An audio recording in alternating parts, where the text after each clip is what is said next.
بسم اللہ الرحمن الرحیم۔ ابھی پچھلے دنوں جب کرونا کا سلسلہ ابھی تک صحیح طرح شروع نہیں ہوا تھا، مجھے ایک سفر پہ جانے کا اتفاق ہوا، تو میں بس میں یا گاڑی میں جب سوار ہوا تو میں نے دیکھا گاڑی میں سب لوگ بڑے خوف و ہراس کی کیفیت میں بیٹھے ہوئے اور ماسک پہنے ہوئے سب نے، اور بہت عجیب کیفیت گاڑی میں تھی، بڑی خوف و ہراس کی فضا بنی ہوئی تھی۔ تو میں بھی جب گاڑی میں سوار ہوا تو سوار ہوتے ہی میں نے یعنی جب آس پاس دیکھا تو سب لوگ ایک دوسرے سے گویا کہ ڈر رہے تھے۔ الحمدللہ ثم الحمدللہ گاڑی میں بیٹھتے ہی اللہ کے فضل و کرم، اللہ کی توفیق سے دعوت کی بات اللہ نے چلانے کی توفیق عطا فرمائی۔ اللہ تعالیٰ کی عظمت کی بات، اللہ کی محبت کی باتیں، جنت کی باتیں، جہنم کی باتیں اور قیامت کی باتیں اللہ کے فضل و کرم سے چند منٹ بعد چلی تو پوری گاڑی کی فضا بدل گئی اور پوری گاڑی میں ایک عجیب لوگوں کے چہروں پر بشاشت محسوس ہونے لگی۔ ماشاءاللہ ماشاءاللہ عرض کر رہا تھا کہ ہمارے بچے بھی جب دین کی دعوت دیں گے، اللہ کے بولوں کو بولیں گے، اللہ کے بولوں کو بولنا یہ اللہ کا ذکر ہے، اس پر اللہ نے قرآن کریم میں اطمینان قلب کا، دلوں کے چین اور سکون کا اور چہروں پہ خوشی اور اطمینان کے ظاہر ہونے کا اللہ تعالیٰ نے وعدہ فرمایا۔ الذین آمنوا، وہ لوگ جو ایمان لاتے ہیں، وتطمئن قلوبهم بذکر اللہ، ان کے دل اللہ کی یاد سے اطمینان پاتے ہیں۔ الا، کان کھول کے سن لو، تجربے مت کرتے پھرو، بذکر اللہ تطمئن القلوب، اللہ کی یاد سے ہی دلوں کو اطمینان، چین اور سکون ملتا ہے۔ دلوں کی خوشی اللہ نے اپنی یاد میں اور اپنے ذکر میں رکھی ہے۔ تو جب ہم اللہ کا ذکر کریں گے، اللہ کی پیاری پیاری باتیں کریں گے تو انشاءاللہ ہمارے دلوں کو سکون والی کیفیت پیدا ہوگی اور دلوں میں ایک پریشانی اور جو گھبراہٹ اور ایک بہن والی کیفیت ہے وہ ختم ہوتی چلی جائے گی۔ تو اپنے گھروں میں اس چیز کی فضا کو بنایا جائے، بچوں کو اس پہ لگایا جائے، ہاں، اور اس سے انشاءاللہ ہمارے پورے محلے سے انشاءاللہ وہ دوسری خوف و ہراس والی کیفیت اور وہ فضا ختم ہوتی چلی جائے گی انشاءاللہ۔ اور تو ہر گھر کا ہر فرد دین کی دعوت دینے والا ہو اور گھروں میں 24 گھنٹے کے نظام الاوقات بنائے جائے۔ اس نظام الاوقات کو آپ ہمارے مشورے کے طور پر کمنٹس میں بھی بتا سکتے ہیں، انشاءاللہ اگلی اس کی ویڈیو اسپیشل بنائیں گے کہ گھروں کا نظام الاوقات کیا ہونا چاہیے۔ اس کو انشاءاللہ تفصیل سے بہت لمبا کام ہو جائے گا اگر ابھی ذکر کر لیا جائے۔ اور گھروں میں کوشش یہ کریں کہ اعمال کے لیے وقت زیادہ سے زیادہ بچایا جائے۔ ہمارے گھر کی خواتین کو ہم زیادہ لمبے یعنی کاموں میں نہ لگائیں۔ رمضان المبارک سے پہلے یعنی کوشش کریں کہ جو ہمارے گھروں کی خواتین ہیں وہ اپنے جو مثالیں وغیرہ ہیں، جو ایسی چیزیں ہوتی ہیں جو رمضان سے پہلے بنا سکتی ہیں، یعنی کچن کی چیزیں، تو وہ اپنے گھر رمضان المبارک کی آمد سے پہلے ہی بنا لیں تو زیادہ بہتر ہے، تاکہ رمضان المبارک کے قیمتی اوقات کم از کم کچن میں گزریں۔ تو اس سے پہلے بھی کوشش کریں کم از کم اوقات میں اپنی گھریلو ضروریات کو پورا کر کے باقی اوقات زیادہ سے زیادہ گھر کے تمام افراد، مرد بھی خواتین بھی، یعنی اعمال یعنی قرآن حدیث میں جو اعمال آئے ہیں یعنی ان میں زیادہ سے زیادہ اپنے اوقات کو لگایا جائے، اپنے اوقات کو زیادہ قیمتی بنایا جائے، اور ایمانی اعمال کے ذریعے کی ضرورتوں کو پورا کرنے کی مشق کی ہے۔ خود بھی ہم مرد حضرات بھی اس کا اہتمام کریں، جب بھی ضرورت حاجت پیش آئے صلاۃ الحاجت پڑھیں، اللہ سے مانگیں، یعنی خواتین بھی اس کا اہتمام فرما رہی ہوں، ہمارے بچے اور بچیاں بھی اس کا اہتمام کر رہے ہوں کہ انشاءاللہ جب بھی کوئی ضرورت حاجت پیش آئے تو گھر کے افراد یعنی بچوں تک کو اس کی مشق کروا رہے ہوں۔ جب بھی کوئی ضرورت حاجت پیش آئے، نماز پڑھ کے، صلاۃ الحاجت پڑھ کے، صدقہ کر کے، یعنی ایسے نیک اعمال کر کے اپنی ضروریات کو اللہ کے خزانوں سے پورا کروانے کی کوشش کریں، اور گھروں میں فضائل کی تعلیم ہو تاکہ ہمارے اندر اعمال کا شوق پیدا ہو، قرآن پاک کی تلاوت کا شوق پیدا ہو، فضائل قرآن پڑھ کے فضائل ذکر پڑھ پڑھ کے، یعنی ذکر کے فضائل سن سن کر، ذکر کے ملنے والے انعامات اور خوشخبریاں یعنی پڑھ پڑھ کر سن کر ہمارے دلوں میں ذکر کا شوق پیدا ہو رہا ہو۔ رمضان المبارک آ رہا ہے ماشاءاللہ، تو فضائل رمضان میں سے پڑھ پڑھ کے روزوں کا قرآن تراویح میں قرآن پڑھنے سننے کا ہمارے اندر شوق پیدا ہو رہا ہو۔ اسی طرح اپنے گھروں میں ہمارے پیارے نبی صلی اللہ علیہ وسلم کے گھروں میں جو سادگی کا ماحول تھا، ایسے گھروں میں سادگی کی فضا بنانے کی ہم سب کوشش کریں۔ گھروں میں جتنی سادگی ہوگی اتنا گھروں میں برکت ہوگی، نورانیت ہوگی۔ ان البذاءۃ من الایمان، یہ جو سادگی ہے یہ ایمان کا حصہ ہے۔ ان عباد اللہ لیسوا بالمتنعمین، جو اللہ کے پیارے بندے ہوتے ہیں وہ زیادہ نعمتوں میں اور زیادہ لشمش میں نہیں رہتے، وہ سادگی میں رہتے ہیں۔ سید الانبیاء، نبی الانبیاء، امام الانبیاء حضرت محمد صلی اللہ علیہ وسلم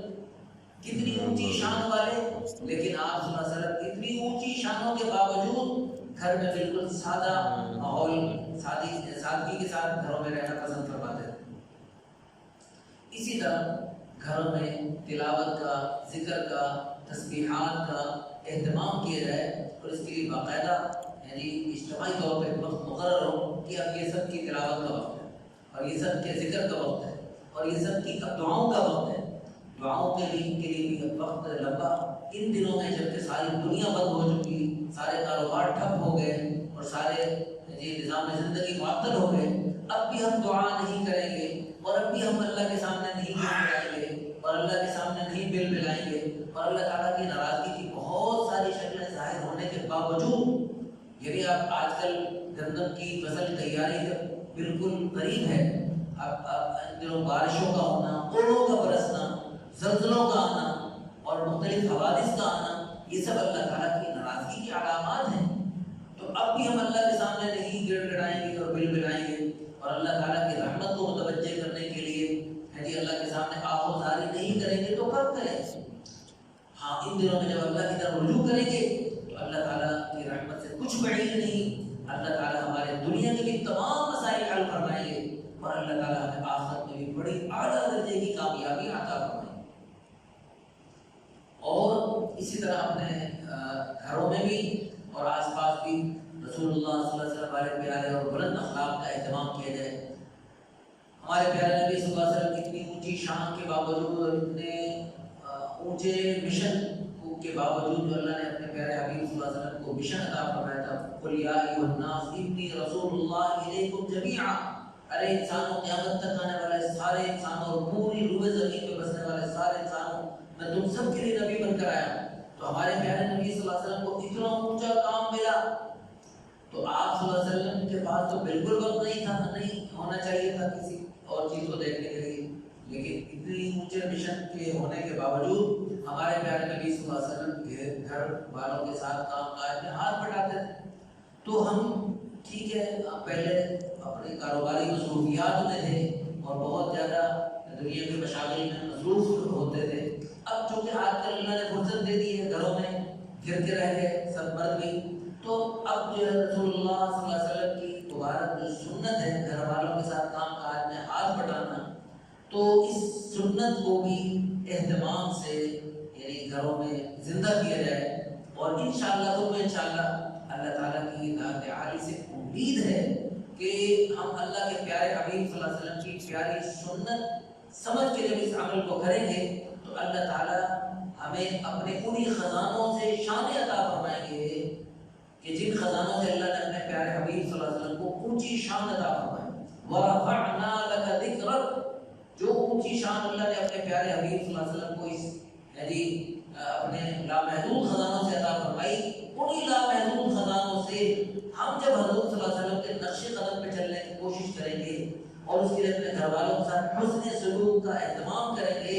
اور اللہ کے پیارے حبیب صلی اللہ علیہ وسلم کے فرمان عالی شان کے مطابق خیرکم لأہلہ، تم میں سب سے بہترین وہ ہے جو اپنے گھر والوں کے لیے بہترین، وَأَنَا خَيْرُكُمْ لِأَهْلِي، ارے سارے دنیا کے سارے انسانوں سن لو، میں تم سب سے زیادہ اپنے گھر والوں کے لیے بہترین۔ اللہ کی قسم ہمارے پیارے نبی صلی اللہ علیہ وسلم اپنے اس دعوے میں بالکل سچے ہیں۔ ہمارے پیارے نبی صلی اللہ علیہ وسلم نے جس طرح اپنے گھر والوں کے ساتھ حسن سلوک کا معاملہ فرمایا وہ دنیا میں کوئی مائی کا لال ویسے نہیں کر سکتا. اور ہم اگر اپنے گھر والوں کے ساتھ ایسے حسن سلوک کرنے والے بن جائیں تو ہماری خواتین کو کبھی یہ جو دوسری غلط قسم کی خواتین ہماری خواتین کو ورغلانے کے لیے اور غلط راستوں میں ڈالنے کے لیے اپنی جو ہے نا غلط راستوں میں ڈالنے کی کوشش کرتی رہتی ہیں. تو الحمدللہ ثم الحمدللہ جب ہم رسول اللہ صلی اللہ علیہ وسلم کی سنت کے مطابق اور اللہ تعالیٰ کی چاہت وعاشروہن بالمعروف اس کے مطابق اپنی خواتین کے ساتھ حسن سلوک سے پیش آئیں گے تو انشاءاللہ ثم انشاءاللہ ہماری خواتین ان غیروں کے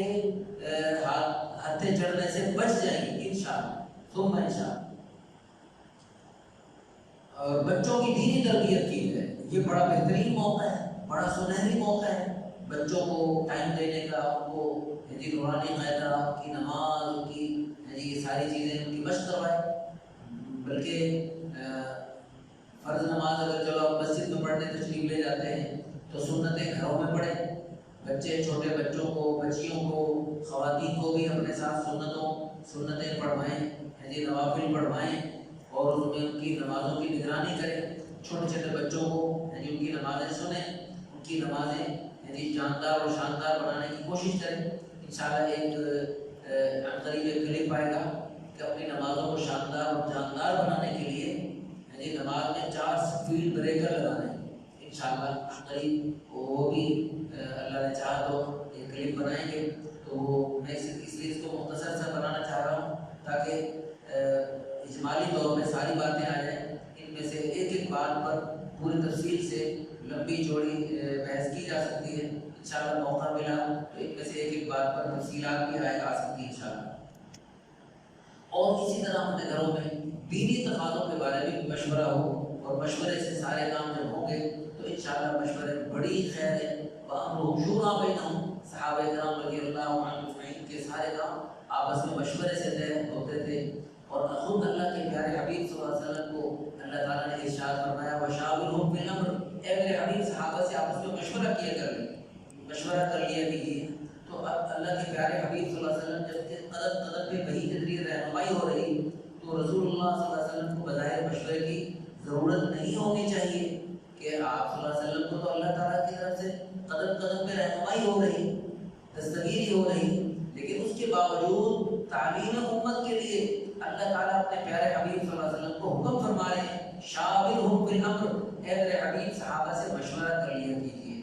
تو اس لیے ہمیں کتنا اہتمام کرنا چاہیے, اپنے گھروں میں مشورے کی فضا بنائیں. اور اسی طرح گھر میں ایک کمرہ اگر اللہ نے بڑا گھر عطا فرمایا تو اس کا ایک کمرہ, اگر بڑا گھر نہیں چھوٹا گھر ہے تو اس کمرے کا, اس گھر کا ایک گھر کے کسی کمرے کا کونا ہم جو ہے مخصوص کر لیں جو ہمارے گھر کی مسجد کے طور پر استعمال ہو. اس کو مسجد البیت کہتے ہیں,